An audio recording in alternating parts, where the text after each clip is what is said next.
Hey everybody, it's Darcy the Bad Artist from London, Ontario, Canada. Hope you're having a great day. This is my very first video of a fish that a subscriber asked me to do for them. I think it was subscriber number 12. Her name was Jade. And it was funny because Jade in one of her comments said, I have no idea why I'm subscribing to this or why I find your channel interesting. So I thought that was kind of funny, and we talked back and forth by email. And I am doing a Betta fish for her, also more commonly known, I think, as a Chinese fighting fish. I'm looking forward to that.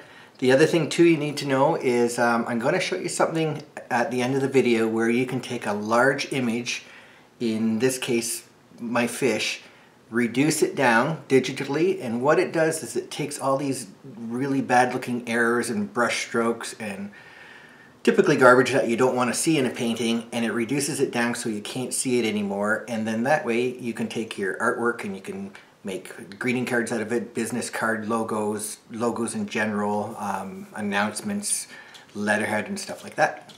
So anyway, here we go. We're going to start, and then we're going to show you how to reduce that image, and it's pretty neat. I don't think it's a secret or anything that nobody knows about, but to actually see it in action and how it's applied is really kind of cool.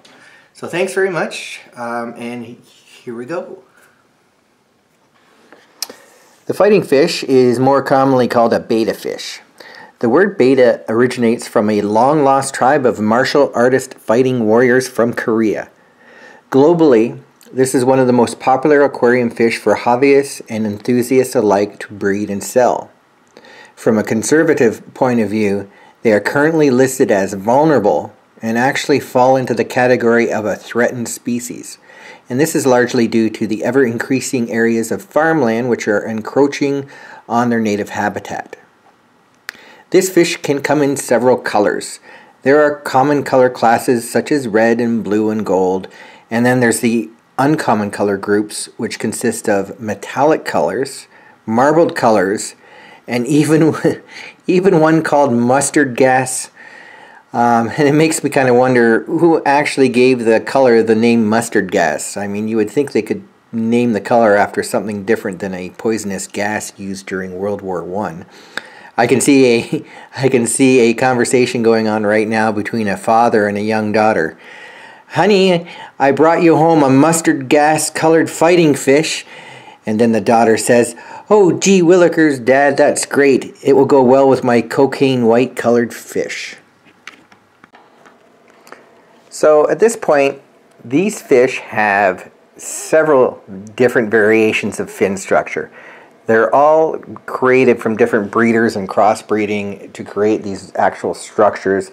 And they go from different names such as the veil tail or the crown tail, the feather tail, the delta tail, and even the elephant tail, which follow the shape of elephant ears. So these fish, there's not really a pattern that they conform to. It all depends on how they were bred and the breeding practices that happened.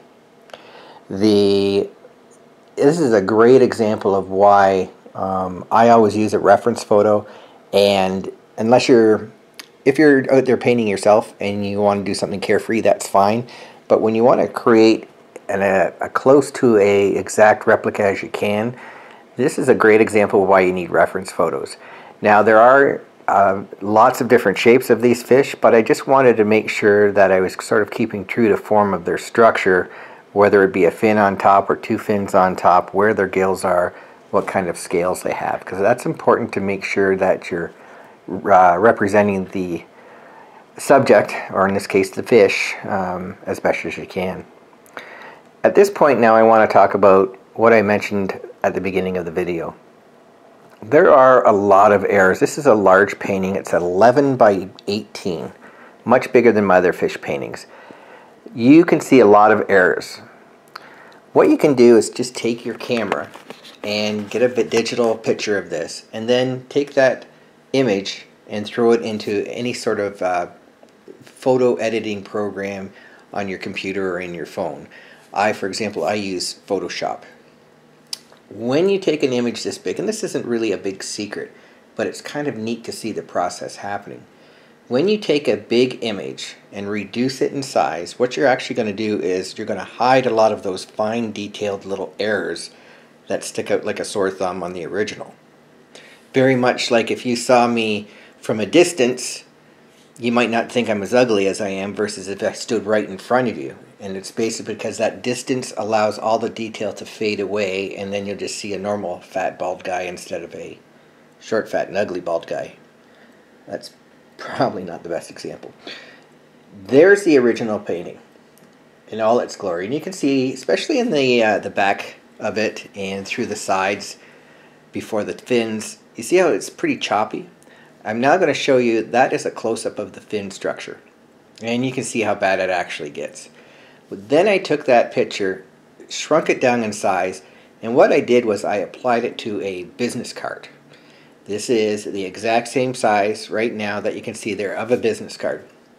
Now I've shown it in a bigger area so that you can see what I'm talking about. But you can see how all of a sudden you can't see all the little bad details and mess ups that I made. And all of a sudden what I've actually done is created a pretty decent logo. So this might help you out down the road. Maybe, for example, you want to send out your own homemade Christmas cards. You can create a large painting, take a digital image, reduce it down to the size of a Christmas card, and it's really going to make your images much more sharper and look much more professional when really all you're doing, especially in my case, is covering up mistakes. So listen, you guys have a great day.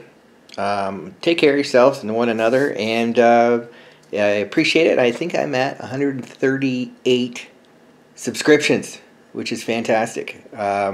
Please like and share and subscribe if you're not a subscriber, and just keeps me motivated to keep on going with this. And if you have any comments, please let me know. Take care and see you later.